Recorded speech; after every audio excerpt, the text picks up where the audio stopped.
Salam sejahtera saudaraku yang dikasihi Tuhan Yesus Kristus. Saat ini saya akan menyampaikan satu rahasia firman yang cukup penting untuk kita ketahui. Saudara, di sini saya akan menyampaikan kepada saudara sifat dan karakter yang saat ini pun mulai terbentuk dan mulai kelihatan, saudaraku, antara orang-orang yang nanti mencapai kriteria sebagai mempelai wanita anak domba Allah dengan orang-orang yang gagal menjadi mempelai wanita anak domba Allah, kemudian masuk dalam masa kesusahan besar dan mereka kemudian bertemu dengan antikris dan akhirnya mati syahid. Saudara, dua kelompok besar ini semuanya orang benar loh, saudaraku. Semuanya orang baik, saudaraku. Ibarat gadis yang, saudaraku, mau menyambut mempelai prianya. Ini ada 10 gadis. Yang 5 ini bijaksana, yang 5 ini bodoh. Saudaraku, yang 5 yang bodoh ini, saudaraku, dia tidak punya minyak.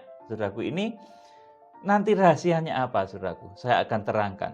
Kalau di dalam kitab Wahyu, yang tidak punya minyak itu adalah jemaat Laodikia. Dia digambarkan sebagai jemaat yang mengakunya itu, aku sudah diberkati, aku tidak kekurangan apapun, aku mencukupkan segala sesuatu. Tapi Tuhan justru ngomong kepada jemaat Laodikia, karena kamu miskin, buta, dan telanjang, maka kemudian oleh Tuhan disuruh membeli minyak. Saudaraku, ini artinya apa?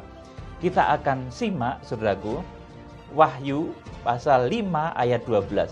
Ini kelompok mempelai, saudaraku, yang nanti orang-orang yang berhasil menjadi mempelai Kristus, ini sikap hatinya, sikap tubuh jiwa rohnya, dia akan memiliki satu sikap yang luar biasa sekali.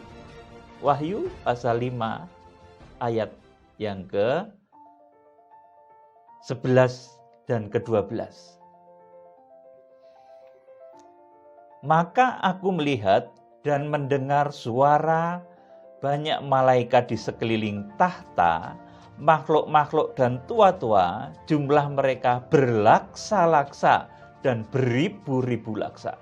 Berlaksa-laksa, beribu-ribu laksa, ini artinya jutaan, bahkan puluhan juta. Saudara yang dikasih Tuhan, kemudian saya lanjutkan ayat 12. Katanya dengan suara nyaring, anak domba yang disembelih itu layak untuk menerima kuasa, kekayaan, dan hikmat, dan kekuatan, dan hormat, dan kemuliaan, dan puji-pujian. Saudara, ini mengandung arti apa, saudaraku? Pertama, bahwa orang yang akan diprogram oleh Tuhan masuk dalam rencananya menjadi mempelai wanita anak domba Allah, ini pasti akan dilengkapi dengan satu, kekuasaan, kemudian yang kedua, kekayaan, kemudian yang ketiga, hikmat, yang keempat, kekuatan, yang kelima, hormat, yang keenam, kemuliaan, dan yang ketujuh adalah puji-pujian. Ini 7 perkara yang senantiasa dikejar dan dicari oleh seluruh manusia di muka bumi ini. Saudara, tetapi oleh Tuhan Yesus Kristus, imam besar agung kita, dia yang juga anak domba yang tersembelih. Oleh karena dia sudah tersembelih, dia layak menduduki jabatan imam besar surgawi yang mengepalai rumah ibadah sejati, kemah sejati yang tidak dibangun oleh tangan manusia tetapi oleh Tuhan sendiri.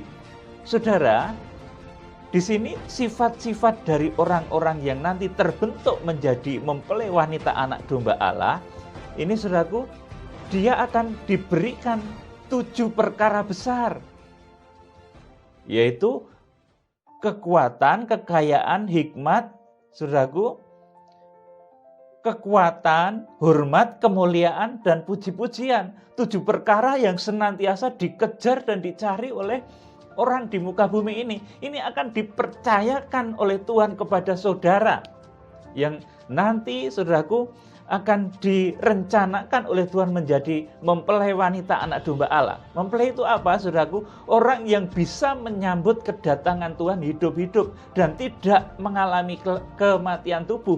Itulah mempelai wanita anak domba Allah. 1 Korintus 15, saudaraku. 1 Korintus 15 ayat 51, 52 dan selanjutnya, saudaraku. Orang yang hidup sampai Tuhan datang dan tidak mengalami kematian tubuh. Inilah mempelai, saudaraku.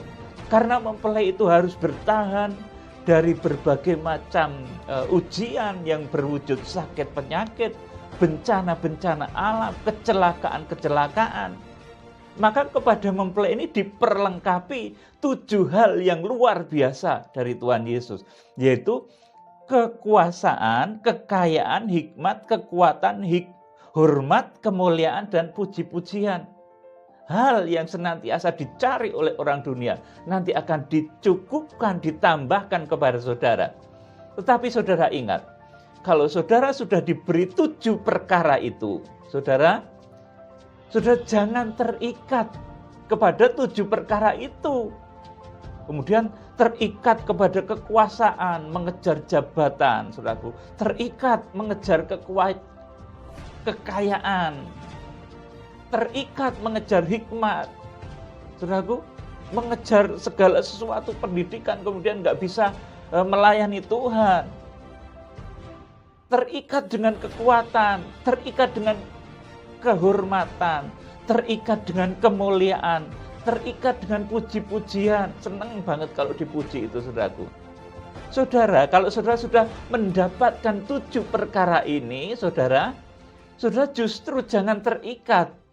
Saudara dituntut oleh ayat ini supaya bisa mempersembahkan 7 perkara yang sudah saudara miliki itu untuk kemuliaan Tuhan. Jadi jangan menggunakan 7 perkara dahsyat ini untuk melakukan kegiatan buruk, untuk melakukan kemauan daging, untuk melakukan kemauan iblis.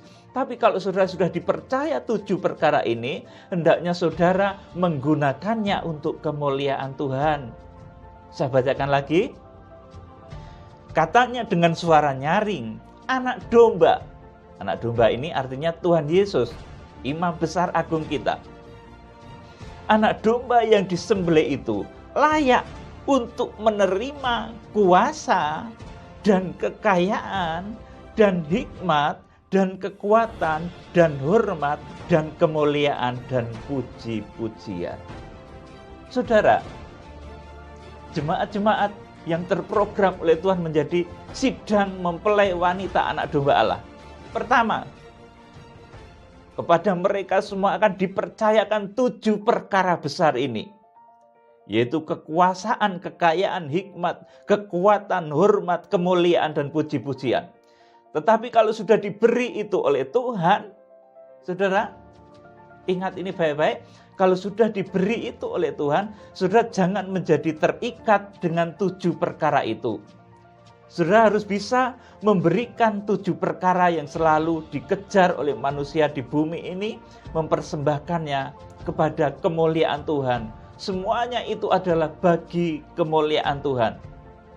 Oleh karena itu dalam kitab Wahyu pasal 5 ayat 12 ini dikatakan, anak domba yang disembelih itu layak untuk menerima kuasa dan kekayaan dan hikmat dan kekuatan dan hormat dan kemuliaan dan puji-pujian.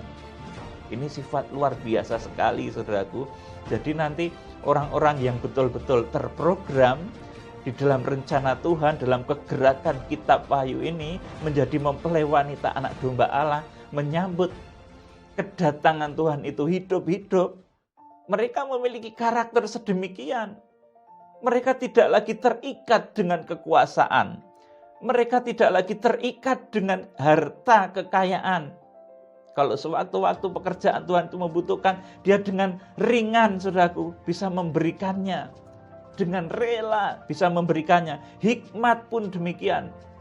Keahliannya, saudaraku, keilmuwanannya, kepintarannya, hikmatnya, saudaraku, diberikan untuk kemuliaan Tuhan. Kekuatannya, kemudian hormat, kemuliaan, puji-pujiannya, semua bagi Tuhan. Ini ciri dari mempelai wanita anak domba Allah.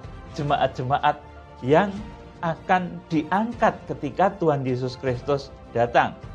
Dan ini berbeda, saudaraku. Ada satu perbedaan. Sedikit saja kelihatannya, tetapi ini menjadi sangat fundamental. Saudaraku, dengan orang-orang nanti yang mati syahid. Karena, saudaraku, masuk di dalam kesukaran besar, tidak ikut pengungsian. Wahyu pasal 12 ayat yang ke-6 dan ayat yang ke-14, tidak ikut peogo. Wahyu pasal 12 ayat 6, atau prosesnya dalam Wahyu pasal 12 ayat 14 dikatakan sebagai petomai, terbang, saudaraku. Jadi lari, hilang, lenyap, dan terbang. Saudaraku, orang-orang yang masuk dalam kesukaran besar, ini rohaninya kurang terukur. Saudaraku, ibarat gadis gitu, gadis yang bodoh, yang tidak punya minyak. Saudaraku, tetapi mereka orang benar juga loh, saudaraku. Selamat dan akhirnya masuk ke surga, saudaraku. Merupakan jiwa-jiwa yang tak terhitung banyaknya, saudaraku, dari berbagai bangsa, suku, bahasa, saudaraku. Saudara yang dikasihi Tuhan Yesus Kristus, kita akan membaca di dalam Wahyu pasal 7 ayat 12. Ini kumpulan orang yang mati syahid karena gagal jadi mempelai wanita anak domba Allah. Kalau Wahyu pasal 7 ayat 1 sampai ayat 4, saudaraku, itu bilangan mempelai. Memang bilangannya adalah 144.000 orang dari suku keturunan Israel. Tetapi kalau ini diartikan secara hurufiah, nanti saudara nggak masuk. Jadi ini artinya adalah arti rohani. 144.000 itu, saudaraku, merupakan satu angka mempelai. Kemarin sudah saya sampaikan bahwa mempelai itu angkanya 144.000. Itu mengambil dari mana? Itu dari orang yang menghargai Paskah. Bangsa Israel itu diperbudak, saudaraku, di Mesir, saudaraku, selama 400 tahun. Dan 1 tahun bangsa Israel itu sama dengan 360 hari. Saudaraku, 360 hari kali 400 itu ada 144.000. Dan ketika itu, Paskah terakhir saat Musa, saudaraku, akan mengungsikan bangsa Israel itu, saudaraku, pada hari yang ke-144.000, Israel diselamatkan dari perbudakan di Mesir, saudaraku. Itulah sebabnya, saudaraku, angka mempelai itu adalah 144.000. Ini artinya orang-orang yang sangat menjunjung tinggi korban Kristus dan memanfaatkannya untuk kesucian, kebenaran, dan kesempurnaan hidupnya.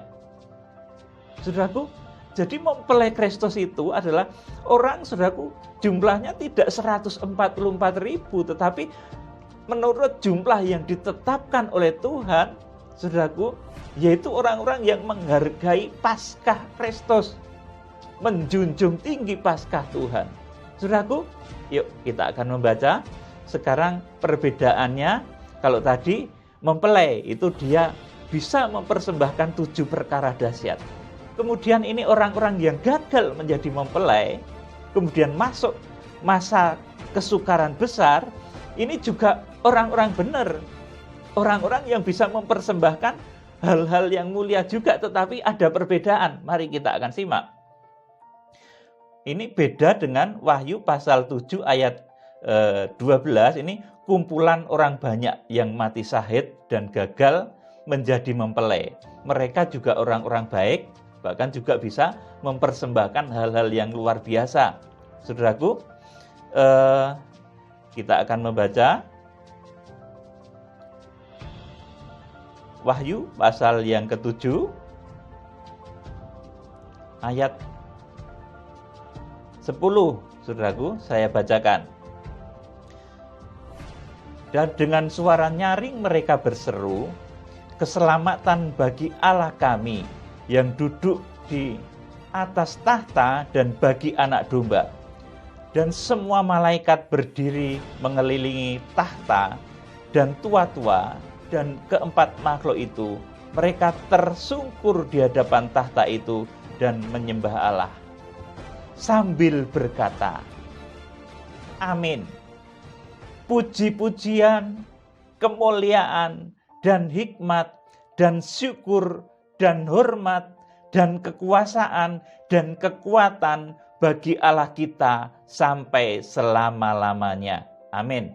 Kemudian ayat 13, dan seorang dari antara tua-tua itu berkata kepadaku, siapakah mereka yang memakai jubah putih itu dan dari manakah mereka datang? Maka kataku kepadanya, Tuanku, Tuhan mengetahuinya. Lalu berkata kepadaku, mereka ini adalah orang-orang yang keluar dari kesusahan besar, dan mereka telah mencuci jubah mereka dan membuatnya putih di dalam darah anak domba. Karena itu mereka berdiri di hadapan tahta Allah dan melayani Dia siang dan malam di bait sucinya. Dan Ia yang duduk di atas tahta itu akan membentangkan kemah di atas mereka. Amin, saudaraku. Mereka bukan mempelai. Saudaraku, jadi orang yang tak terhitung banyaknya dari suku, bangsa, bahasa, saudaraku, orang yang tak terhitung banyaknya ini, saudaraku, mereka bukan mempelai. Kalau yang mempelai itu tadi sudah digambarkan dalam Wahyu pasal 7 ayat 1 sampai yang ke-4, saudaraku. Di sana ada 144.000 orang yang ditebus, saudaraku. Yang juga dilukiskan dalam kitab Wahyu pasal 14. Angkanya 144.000, tapi angka 144.000 ini adalah angka hurufiah. Kalau ini angka lahiriah, maka saudara malah nggak masuk karena Israel semua itu. Saudaraku yang dikasihi Tuhan, jadi 144.000 angka mempelai itu merupakan angka hurufiah. Nanti jumlahnya yang secara realnya, saudaraku, itu merupakan satu rahasia Tuhan. Saudara, ini perbedaannya apa? Antara mempelai di dalam Wahyu pasal 5 ayat 12 yang bisa mempersembahkan 7 perkara. Saudaraku, Wahyu pasal yang kelima ayat 12 tadi, mempelai itu dia bisa mempersembahkan 7 perkara karena memang sudah diberi lebih dahulu oleh Tuhan 7 perkara tersebut. Tetapi mereka tidak terikat sehingga bisa mempersembahkan itu untuk kemuliaan Tuhan. Yaitu kekuasaan, kekayaan, hikmat, kekuatan, hormat, kemuliaan, dan puji-pujian. Kemudian orang yang masuk di dalam kesukaran besar, gagal menjadi mempelai, saudaraku, masuk masa antikris, kemudian mati syahid, saudaraku. Ini mereka juga orang-orang yang luar biasa loh, saudaraku. Mereka dikatakan di dalam Wahyu pasal 7 ayat yang ke-12, saudaraku, mereka mengatakan amin. Puji-pujian, kemuliaan, hikmat, dan syukur, dan hormat, kekuasaan, dan kekuatan bagi Allah kita sampai selama-lamanya. Ketika saya membaca ini dengan kurang cermat, saya tidak menemukan perbedaan dengan Wahyu pasal 5 ayat 12. Tapi ketika ini saya cermati, saudaraku, ini ada satu perbedaan yang nanti akan membuat kita semua tercengang. Saudaraku, Wahyu pasal yang ke-7 ayat 12 ini yang dipersembahkan oleh orang-orang, saudaraku, yang masuk dalam kesukaran besar, itu pertama, mereka juga bisa mempersembahkan puji-pujian bagi Tuhan. Oh, bisa memuji Tuhan. Haleluya, memuji Tuhan. Bisa, saudaraku. Kemudian mempersembahkan kemuliaan. Bisa, saudaraku. Mempersembahkan hikmat, menyumbangkan ilmunya. Bisa, saudaraku. Mengucap syukur. Bisa, saudaraku, dengan mulia. Haleluya, puji syukur kehadirat Tuhan. Bisa. Memberikan hormat. Sangat hormat kepada Tuhan Yesus. Kemudian kekuasaan, bahkan ketika dia memiliki kekuasaan, dia rela, saudaraku, kekuasaan tersebut nanti, saudaraku, untuk kemuliaan Tuhan Yesus. Kemudian kalau dia punya kekuatan, saudaraku, punya power yang besar, mungkin karena bisnisnya menggurita besar dan lain sebagainya, dia rela dengan kekuatan yang dia miliki untuk, saudaraku, melayani Tuhan. Ini 7 perkara juga diberikan oleh orang-orang yang gagal masuk di dalam rencana Tuhan menjadi mempelai. Mereka menjadi orang-orang yang mati syahid. Kumpulan orang banyak yang tak terhitung jumlahnya. Saudaraku, tetapi rupanya ini ada satu beda. Bedanya, saudaraku, ayo sekarang kita simak satu persatu. Kalau mempelai tadi, pertama mempersembahkan kekuasaan. Saudaraku, ini kalau di dalam Wahyu pasal yang ke-6, Wahyu pasal 5 ayat 12. Kekuasaan, mereka bisa mempersembahkan. Kemudian orang yang gagal, ini juga kekuasaan juga bisa. Ada juga, saudaraku. Dicek. Kemudian yang kedua, kekayaan. Saudaraku, nah ini saudaraku. Ini orang-orang yang gagal menjadi mempelai, saudaraku, ini tidak bisa mempersembahkan kekayaan.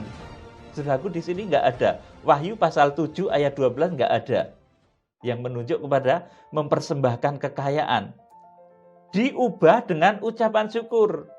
Saudaraku, jadi persembahan itu nggak penting, yang penting itu bersyukur, saudaraku. Padahal Paulus katakan, pemberian persembahan kepada orang-orang kudus ini merupakan bentuk dari ucapan syukur.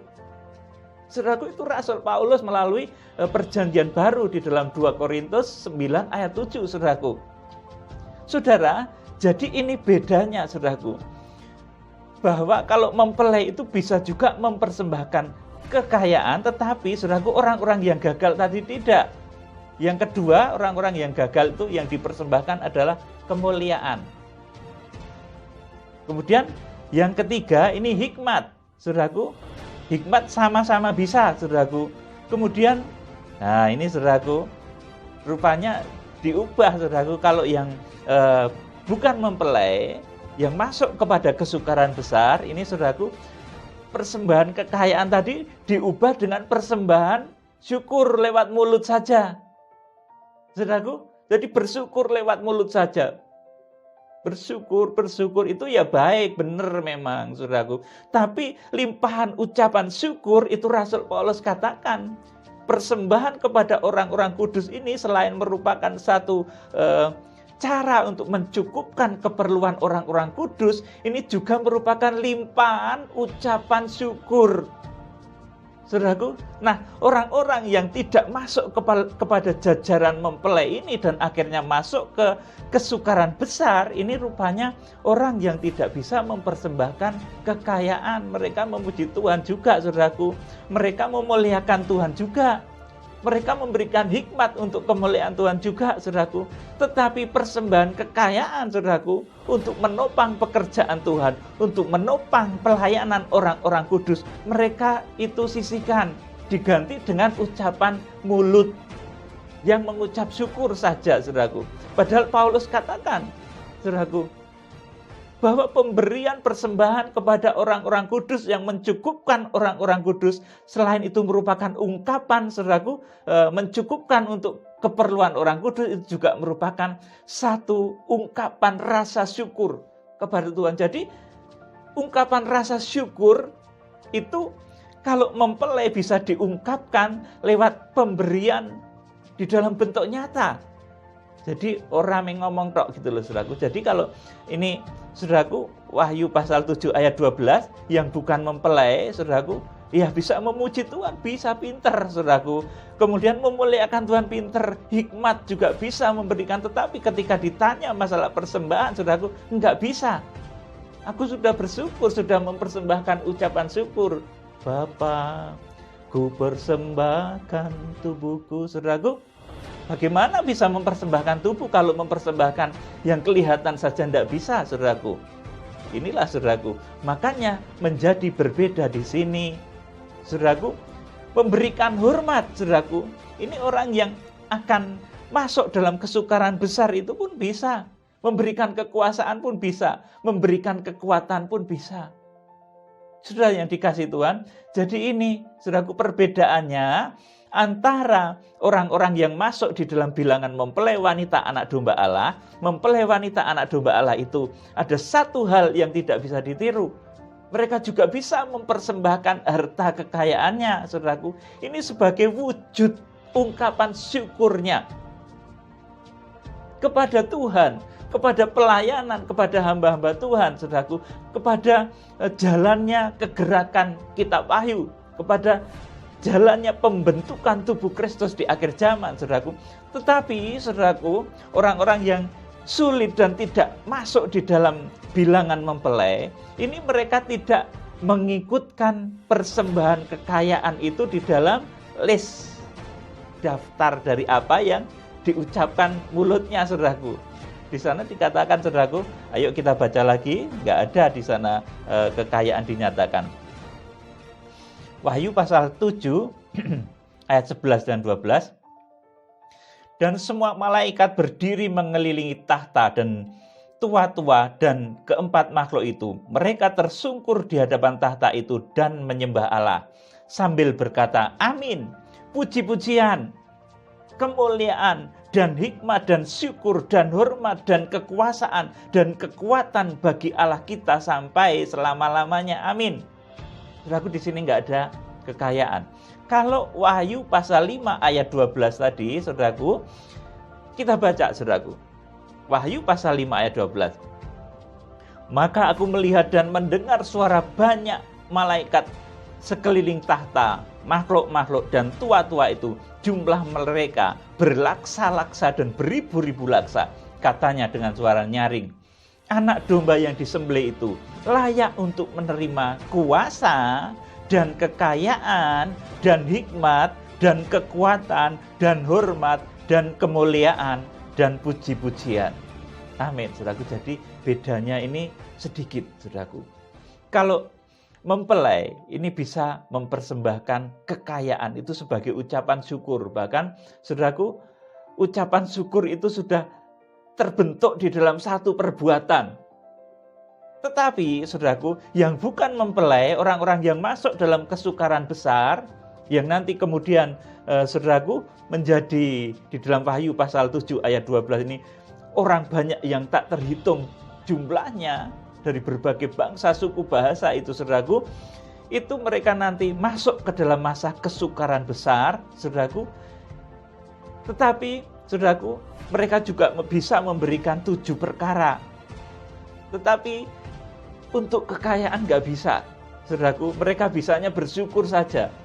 Padahal wujud dari ungkapan syukur itu adalah, saudaraku, persembahan yang bentuknya itu, kalau di dalam Wahyu pasal 5 ayat 12 bentuknya kekayaan, saudaraku.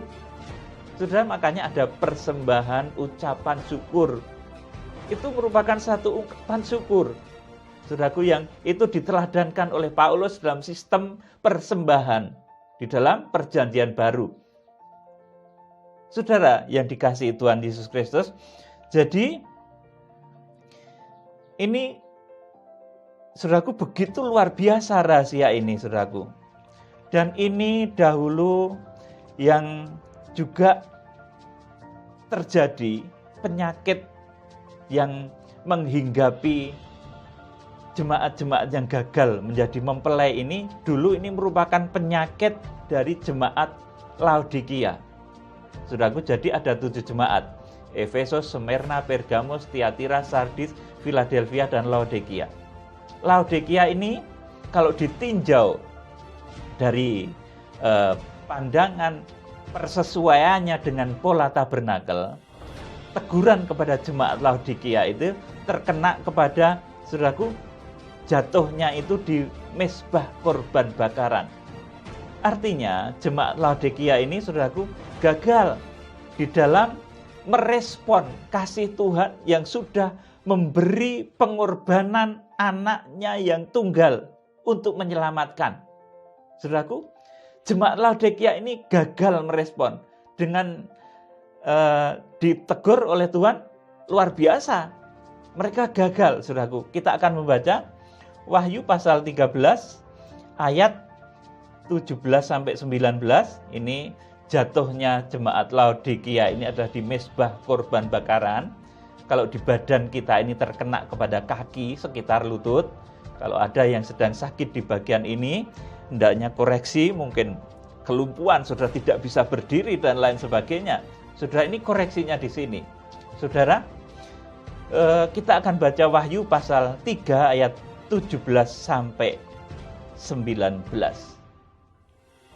Karena engkau berkata, aku kaya, aku telah memperkayakan diriku dan aku tidak kekurangan apa-apa. Dan karena engkau tidak tahu bahwa engkau melarat dan malang, miskin, buta, dan telanjang. Saudaraku, jadi jemaat Laodikia ini ngomong, saudaraku, kalau mereka itu kaya, mereka telah memperkayakan diri, tidak kekurangan apa-apa. Tetapi Tuhan malah ngomong apa, saudaraku? Tuhan ngomong bahwa engkau tidak tahu bahwa engkau itu melarat, malang, miskin, buta, dan telanjang. Jadi orang yang merasa kaya, saudaraku, tetapi tidak bisa menggunakan kekayaannya itu untuk kemuliaan Tuhan, itu Tuhan katakan miskin, melarat, buta, dan telanjang. Saudara, kemudian ayat 18 saya akan bacakan. Maka aku menasihatkan engkau supaya engkau membeli daripadaku emas yang telah dimurnikan dalam api, agar engkau menjadi kaya, dan juga pakaian putih supaya engkau memakainya, agar jangan kelihatan ketelanjanganmu yang memalukan, dan lagi minyak untuk melumas matamu supaya engkau dapat melihat. Barang siapa kukasihi, ia kutegur dan kuhajar, sebab itu relakanlah hatimu dan bertobatlah. Kemudian di akhir dari pesan di jemaat Laodikia ini juga dikatakan ayat 22, siapa bertelinga hendaklah ia mendengarkan apa yang dikatakan Roh kepada jemaat-jemaat. Amin, saudaraku. Jadi karakter dari orang-orang yang nanti akan masuk di dalam kesengsaraan besar ini adalah karakter, saudaraku, seperti jemaat Laodikia kalau tidak bertobat. Jemaat Laodikia itu masih di pintu gerbang dan jatuh. Saudaraku, jatuh di pintu gerbang, saudaraku. Jatuh di mezbah korban bakaran. Jadi jemaat Laodikia ini jatuhnya di mezbah korban bakaran. Ya, saudaraku, masih di pelataran, jatuh di mezbah korban bakaran, saudaraku. Artinya dia gagal ketika merespon kasih Tuhan yang wujudnya adalah pengorbanan Tuhan Yesus di kayu salib, saudaraku. Dan jemaat Laodikia ini gagal merespon, saudaraku. Dia tidak bisa memberikan apa yang disebutnya tadi sebagai aku kaya, aku telah memperkayakan diriku dan aku tidak kekurangan apa-apa. Saudaraku merasa baik-baik saja, kaya, saudaraku. Sudah memperkayakan diri dengan usahanya, pekerjaannya, sudah memperkayakan diri, tidak kekurangan apa-apa, merasa baik-baik saja. Saudaraku, itu karakter dari orang-orang yang nanti itu akan masuk dalam masa kesukaran. Mereka juga bisa memberikan puji-pujian, kemuliaan bisa, hikmat bisa, hormat bisa, kekuasaan bisa, kekuatan bisa. Kalau harta tidak, tetapi mereka hanya bisa bersyukur. Saudaraku, sedangkan wujud syukur itu Rasul Paulus katakan, pemberian persembahan itu kepada orang-orang kudus, saudaraku, itu sebagai selain merupakan cara untuk mencukupkan keperluan orang-orang kudus, juga merupakan limpahan ucapan syukur kepada Allah. Saudaraku yang dikasihi Tuhan, jadi jemaat Laodikia ini jatuhnya di mezbah korban bakaran. Merasa kaya, tidak kekurangan apapun. Sudah bisa memperkayakan dirinya, artinya usahanya itu sudah mapan, pekerjaannya mapan. Tapi kalau sudah ketemu masalah persembahan, nanti dulu, persembahan itu nanti dulu, yang penting kan aku bersyukur. Saudaraku seperti ini. Saudaraku, jadi setelah saya cermati ternyata 7 perkara yang ada, yang diberikan oleh mempelai wanita anak domba Allah. Saudaraku, di sana digambarkan di dalam Wahyu pasal 5 ayat 12, mempelai itu dia bisa memberikan kekuasaan, kekayaan, hikmat, kekuatan, hormat, kemuliaan, puji-pujian. Kemudian orang yang masuk dalam kesukaran besar, Wahyu pasal 7 ayat 12, mereka juga bisa mempersembahkan puji-pujian. Nyanyi pinter, saudaraku, gak kurang-kurang, bisa memberikan kemuliaan, memuliakan Tuhan, pinter banget, saudaraku. Hikmat, saudaraku, Mungkin dia juga teolog pakar tentang Alkitab, saudaraku. Kemudian, nah ini diubah, saudaraku. Yang keempat ini syukur.